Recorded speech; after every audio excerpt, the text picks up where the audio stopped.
Hello and welcome to Cool Coffee with Kansas Principals.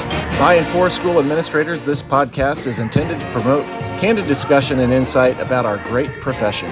My name is Rick Sola, and as Communications Director for the Kansas Principals Association, I am the host, but I am certainly not the feature.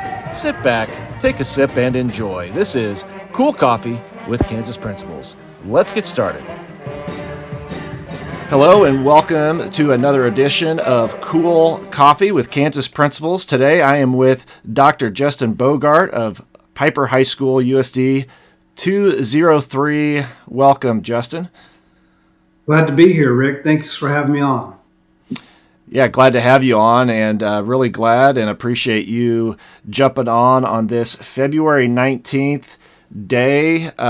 So for those who are tuning in, and maybe that date doesn't ring any sort of bells, but we are like right in the middle of snow days, multiple snow days. So how's it treating you out there, out in Piper? Well, we're cold like everybody else, but we also had parent-teacher conferences last week. So last time that we saw our kids was Tuesday of last week. Then we had 2 days of conference, Friday off and Monday off for the holiday, and now Mother Nature has blessed us, if that's what you want to say, with a couple more days off. Well, I know my own kids, they keep asking, hey, are we going to have school off tomorrow? Or how about why don't they just call the whole week off? Like, you know, you all need school. We can think of it as a practice spring break. Yeah, just a dress rehearsal for the spring break, other than the temperature outside. You mentioned conferences. We had ours last week, too, and actually we were supposed to have the makeup from our arena-style conferences. What is today? Today is Wednesday, so we were supposed to have it tonight, and that got canceled. So now we're going next Wednesday for 4 hours in the evening. So these snow day, I kind of had this down to talk about, but it just kind of wreaks havoc on the calendars. What's going on for the calendar? Just like the immediate impact. You wake up today, or maybe you get the news yesterday. What's the first thing that's on your mind when you get these snow day calls?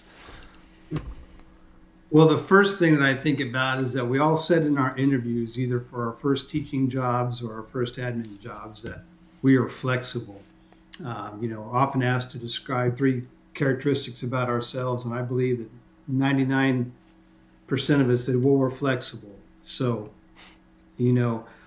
my concern is just the consistency that we know is so important to have with kids being at the building and teachers being in front of kids. And, one of my immediate thoughts is, okay, what do I need to do today to help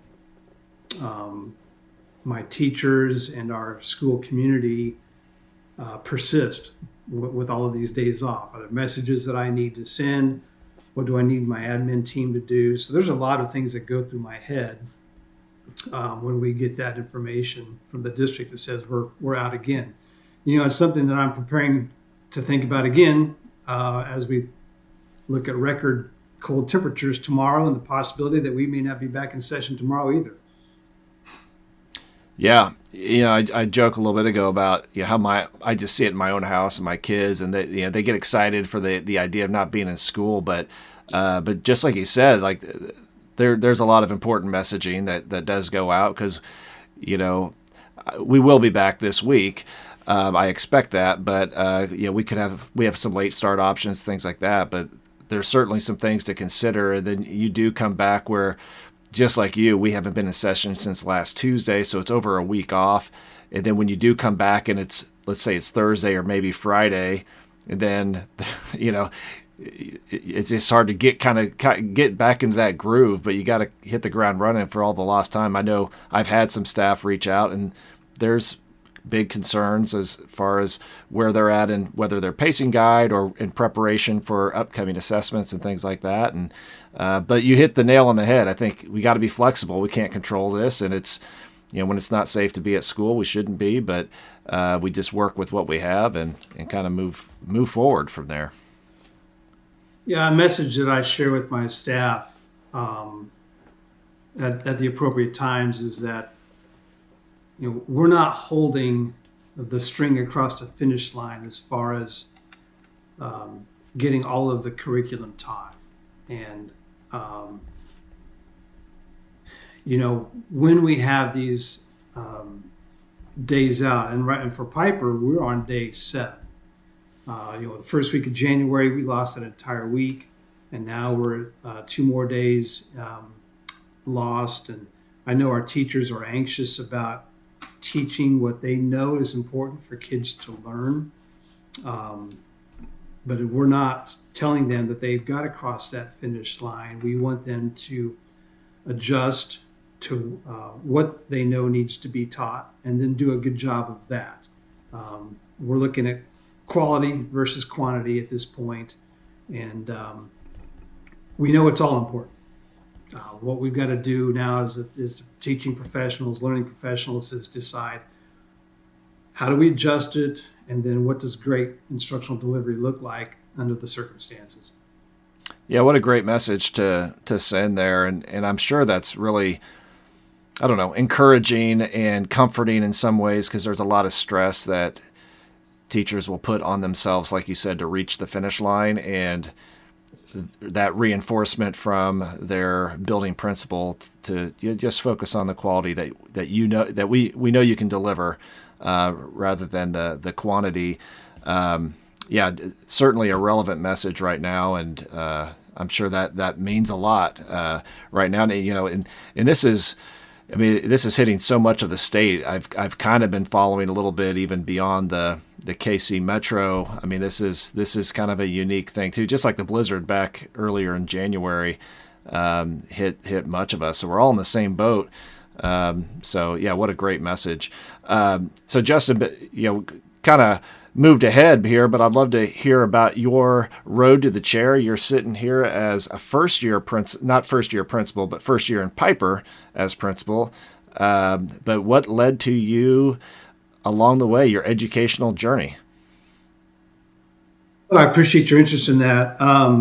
You could say that it all started when I would visit my father's classroom at Stafford High School back in the 70s and early 80s. He taught social studies in Stafford, in a small South Central Kansas community, and I was just fascinated by what possibly went on, and I watched him do a few things, both as a teacher and a coach, that really intrigued me. And I knew in my heart that I was probably going to land in the world of education. Even though I went to KU to study engineering in the first semester of my time there. But I quickly realized I was in the wrong school. I needed education, not engineering. So, but I come from a line of educators. My grandmother was a longtime English teacher at Lawrence High School. My dad, obviously a teacher and later an administrator himself. He was my high school principal at both Stafford High School and Tonganoxie High School. So, and for the most part, that worked out really well. He never got too intrusive into my life as a student, and I did my very best to stay out of his office for all the wrong reasons. He was my inspiration there. My mom was a public librarian in Stafford, and then later both in the Kansas City, Kansas Community College and Johnson County systems. So learning is just part of our namesake in the Bogart household. And it was a natural fit for me. And, I jumped into teaching English at DeSoto High School in 1995. And then 5 years there, working under Dr. Joe Novak, who was our principal, and then we transferred together to Mill Valley High School when it opened, and that's really where those real formative years of my teaching experience happened and crystallized at Mill Valley, teaching English, leading the English department. I was also the boys basketball coach there, and I fell in love with teaching. I'd had my admin degree for quite a while. And I'd always thought that I'd probably teach for about 10 years and then move into administration. But I really fell in love with what was happening in the classrooms and working with kids, and I just loved it.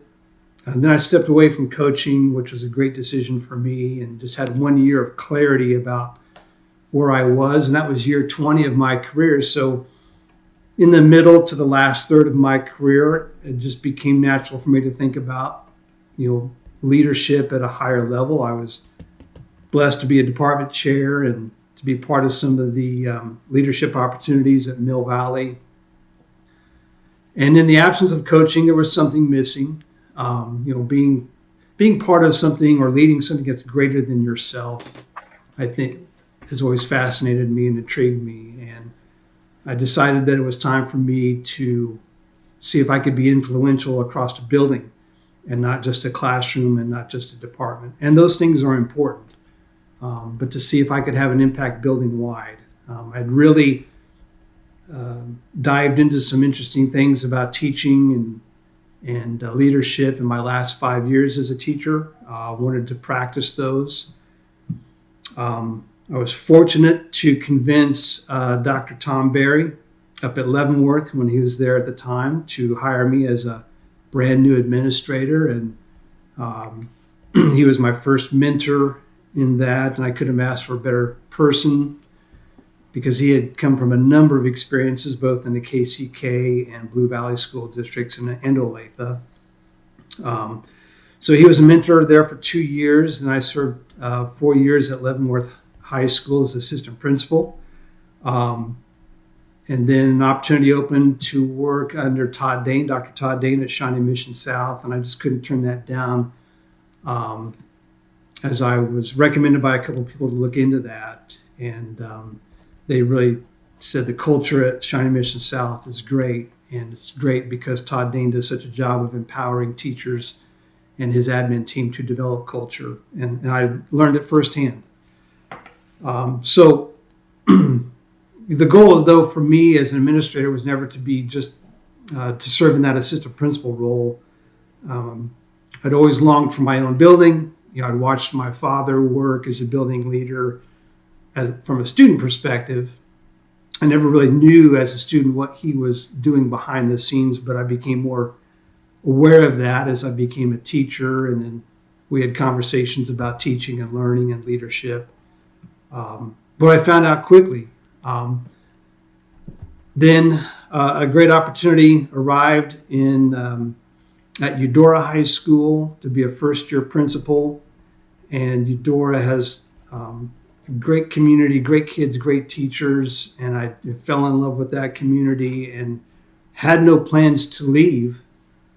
But my wife and I had moved to Kansas City, Kansas in the fall of 2023. And fortunate to move into our forever home on a little bit of land. And, Piper job opened. It was very convenient to my house. Dr. Jessica Dane had a vision that I looked forward to supporting if I had the chance. And it was hard to say goodbye after a year to Eudora. Eudora was gracious in how it supported me through that transition.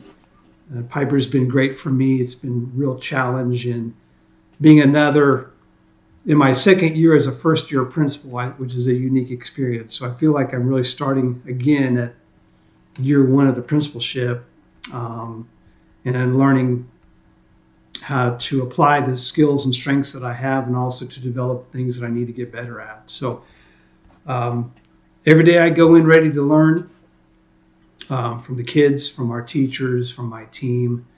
And ultimately, our goal is just to get better every day.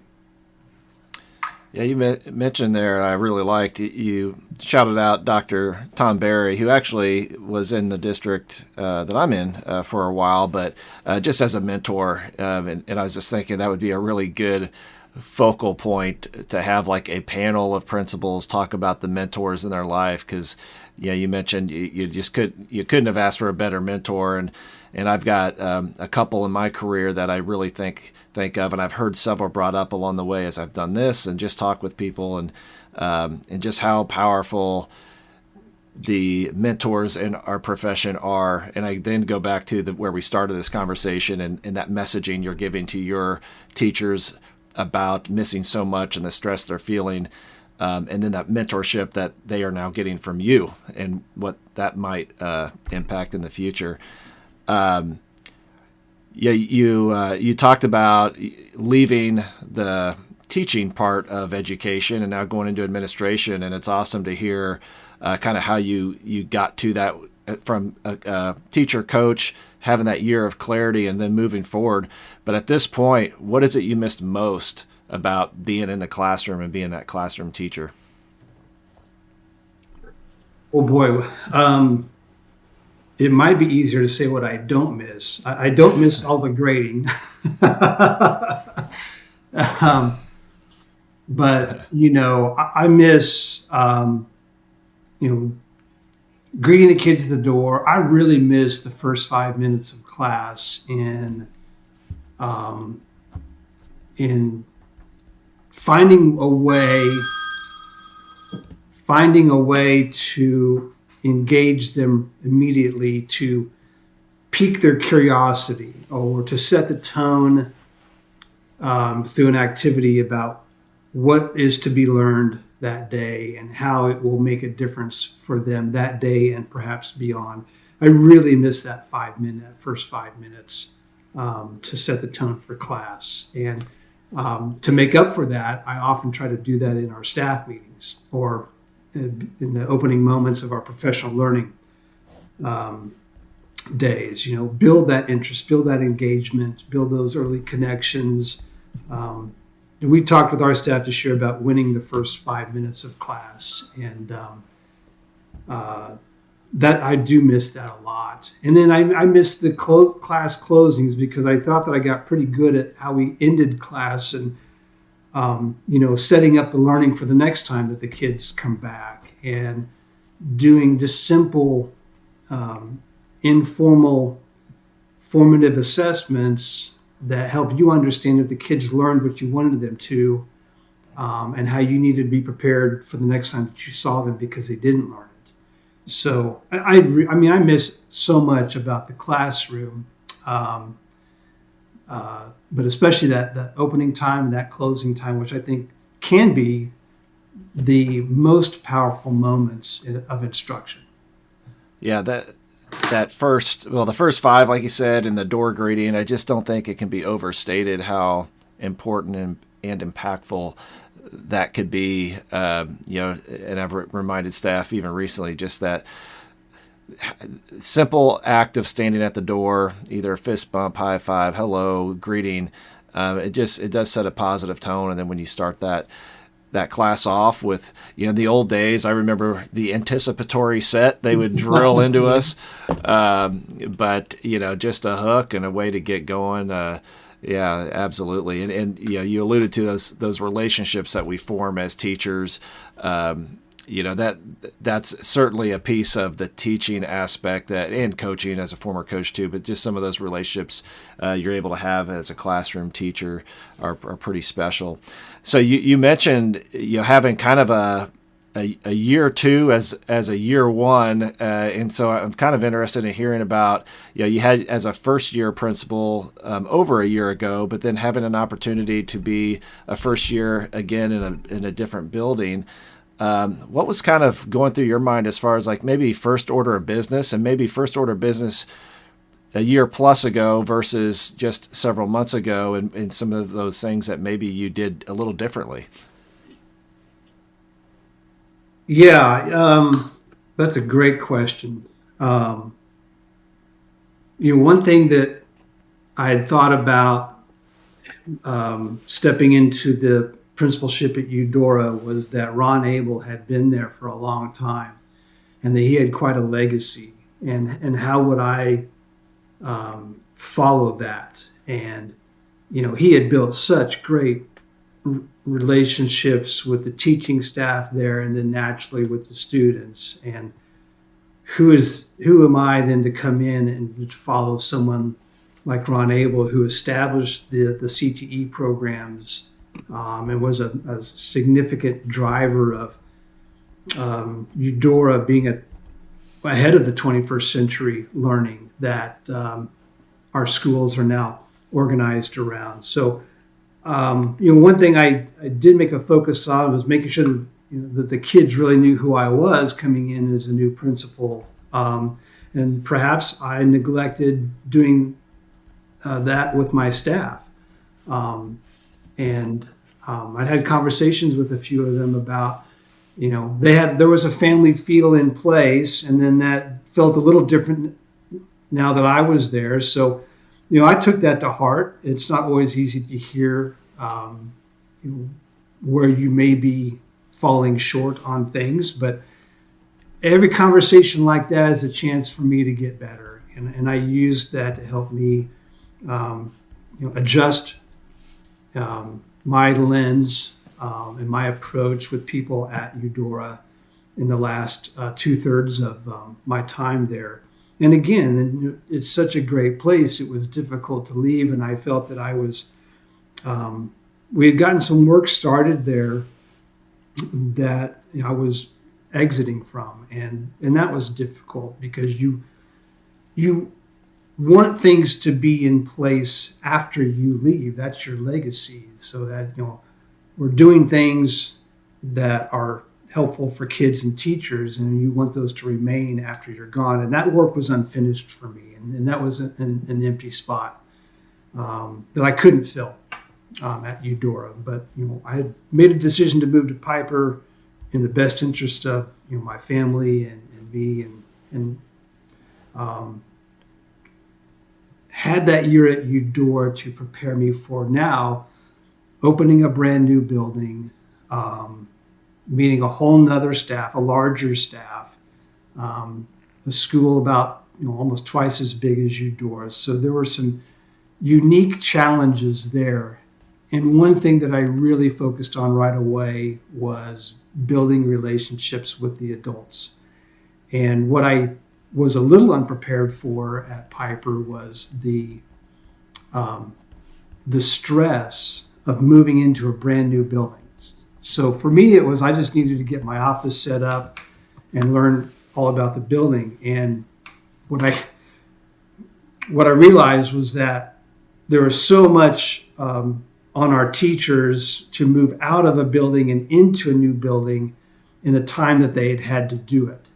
And there's so much going on in our district in that we had actually had teachers moving into 3 different buildings that had been either are brand new or had been remodeled in some way. So there was a lot of adult stress happening.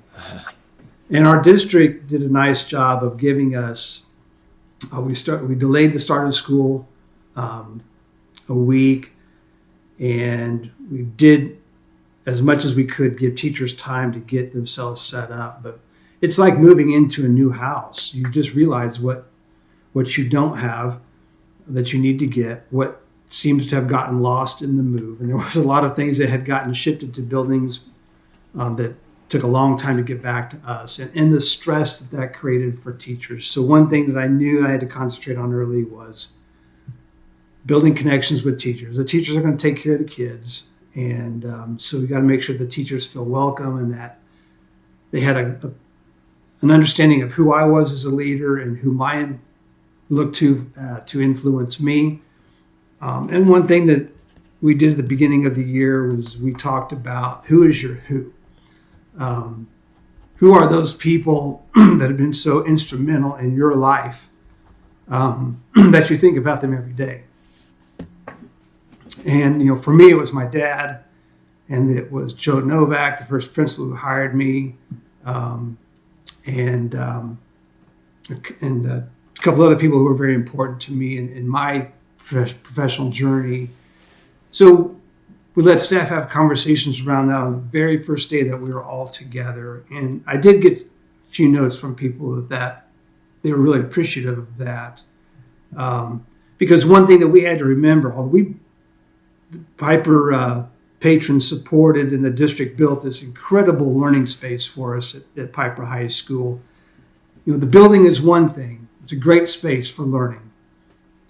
But ultimately, it's the work that we do in the building and who's doing the work and how we're building those relationships that's going to sustain us. Kids are going to love the building, and it's going to make a difference for about a month. But it's the people who are going to sustain and nourish the work. And it's very true. Our kids are now used to this incredible building. They do a good job of taking care of it. But ultimately, we have to build those relationships professionally with each other so that we can sustain the momentum that we had from moving into that space. So, again, it's a focus on people, not about programs. It's just a focus on people. And I felt that I've grown in my capacity to do that in my second year as a first-year principal. Yeah, you hit on, it is all about the people, and there's been a lot of different variations of that conversation right here on this show. But it is about the people and those connections and being authentic and genuine. And you touched on something earlier. You didn't use the word, but what I heard was a lot of humility. You mentioned that the feedback that sometimes it's hard to get, but it can be used to help better ourselves. And, especially in an opportunity to go from one building to another in a year's time, to take some of those things. And, like I said, that can be maybe hard to hear, but I think staff, students, parents, they appreciate humility and authenticity, and certainly just hearing a lot of that as you talk about Piper and all the challenges. And it's interesting, kind of an aside, we had a similar situation here in Olathe where we closed down one school and opened it up with Santa Fe Trail Middle School, and a lot of the movement taking contents from the old building into the new. That's a big shift and a big task for everybody involved. And then it, like you said, it goes back to the people who there's a lot of stresses, but then we'll get the job done and just take care of your kids and then take care of the people and that sort of thing. So, really, really good stuff, and appreciate you sharing that, because as I realized, I didn't realize that initially about you, but I saw your bio online and thought, that's an opportunity that's fairly unique to have a chance to, okay, last year, I don't know if I would want to do that again, or maybe I do want to do that again, but a chance to kind of to start fresh. So, I'm looking forward to being a second-year principal. Yeah. Like you said, you get a lot of work going, and at the end of the day, though, because you touched on this, so you made a decision that was good for your family and whatnot, and I really try to emphasize that to my staff too. Like, you may be in our building for a year, and opportunities come up, and that's relevant for all of us. And what an awesome opportunity! You went from one Dr. Dane to another. With Shawnee Mission South to Piper there, but two very highly certainly qualified, quality people. I've worked with both of them in my career, and found myself very fortunate to do so. So, anyway. Well, Dr. Todd Dane says this often, that he and I both have the same boss. So. That's awesome. Yeah. I've heard him refer to your current boss, your professional boss, as the better Dane, or I can't remember his words, but we say that she is the real Dr. Dane. The real Dr. Dane. That's awesome. Yeah. Well, Justin, I don't want to keep you too much. I know you mentioned this was your third Zoom call of the day, so I don't want to keep you too much, but we are right in the middle of basketball season. Well, I was kind of curious how Piper's doing as a basketball team. I'm a former basketball coach. I know you are.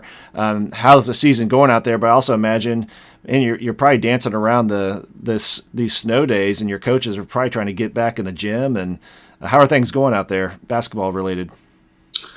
Well, we have two very good teams at Piper this year, and I think between them we have 3 losses.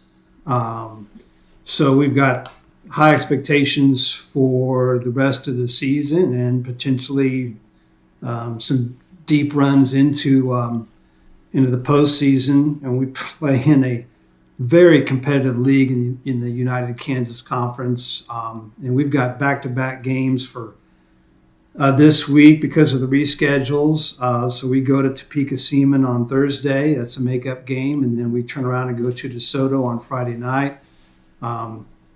Both games that we've played against these teams this year, and both boys and girls, have been hard-fought contests that have gone down to the very end. And so there are no easy nights for our teams, but I'm just proud of our kids. And our kids show up and they play hard, and that's what you want. And because they play hard, then the outcomes on the scoreboard are what we want them to be. So I really enjoy watching basketball from the principal's side of the floor.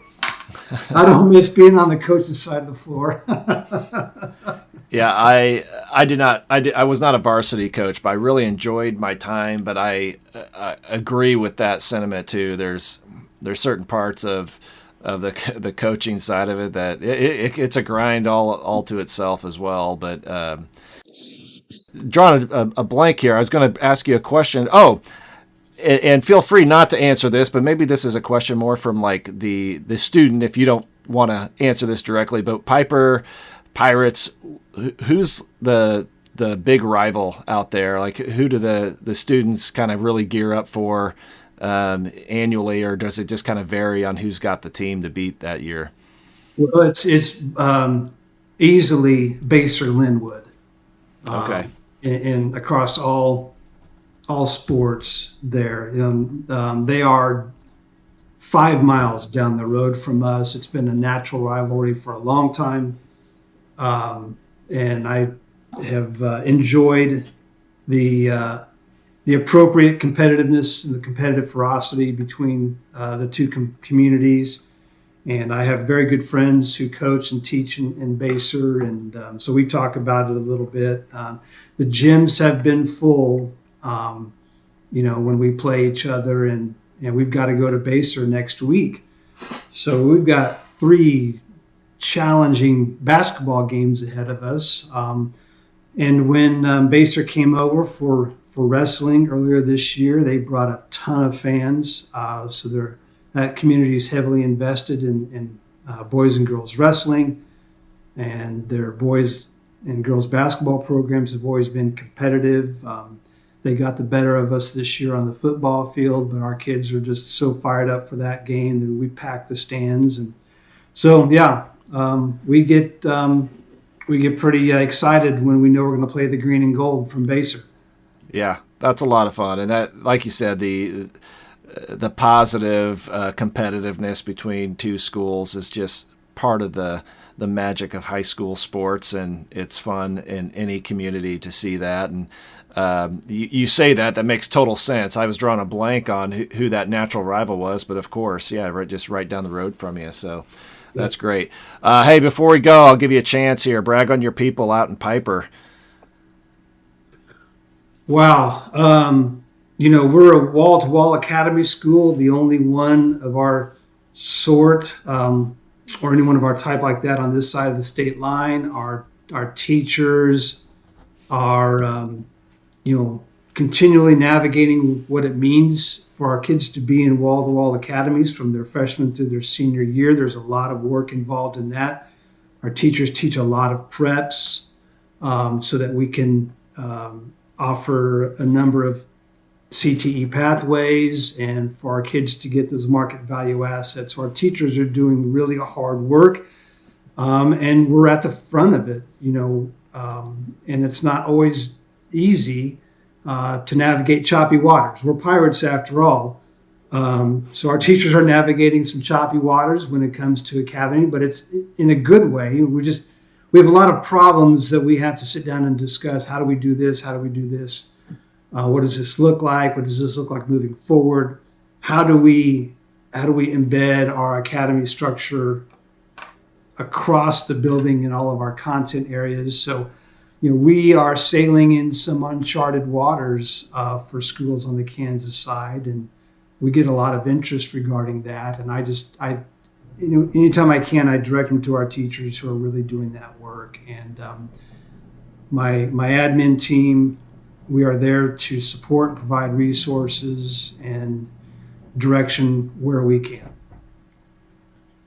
Yeah, that's awesome. And, you mentioned your admin team there at the end. I had a chance to meet one of your assistants last year. I think it was at USA, Kansas. Is it Bobby Cave, right? Bobby Cave, yep. Yeah. Connection here. His sister teaches at my school. Okay. So we made that connection, but really, really great guy. And it kind of just reminds me of just how small our profession is. And even in the state of Kansas, there's so many little connections like that. But, really good words about your people. I enjoyed talking with you and hearing a little bit more about Piper, and for you sharing that with principals across the state of Kansas. And perhaps here coming up this spring semester when it warms up, maybe we'll run into each other at a conference or something, but or in the basketball gym if they're catching some high school games. But Justin, thanks for taking the time here. I know it's a day out of the building, but there's a lot to do, so thanks for taking the time. Hey, the work never ends, and I think it's important for all of us and as leaders to know that we can always reach out to each other if we need to, and that's the importance of being part of the KPA network. Perfect. And I will put your information and the show notes here as well in case anyone wants to reach out to you. But all the best to you as you reschedule everything and get things going again, and we get through this crazy third quarter and back after spring break. So yeah, it'll be here before we know it, and then we're talking graduation. So yeah, right. A lot to look forward to. All right. Well, hey, thanks a lot, and we'll see you around. All right, Rick. Thanks for the time. Check the notes section for more information on this episode and to learn more about the KPA and its mission to develop and support all principals through optimized learning, collaborative leadership, networking, and service. Be sure to check back in for our next episode and spread the word about cool coffee with Kansas principals. Catch you next time.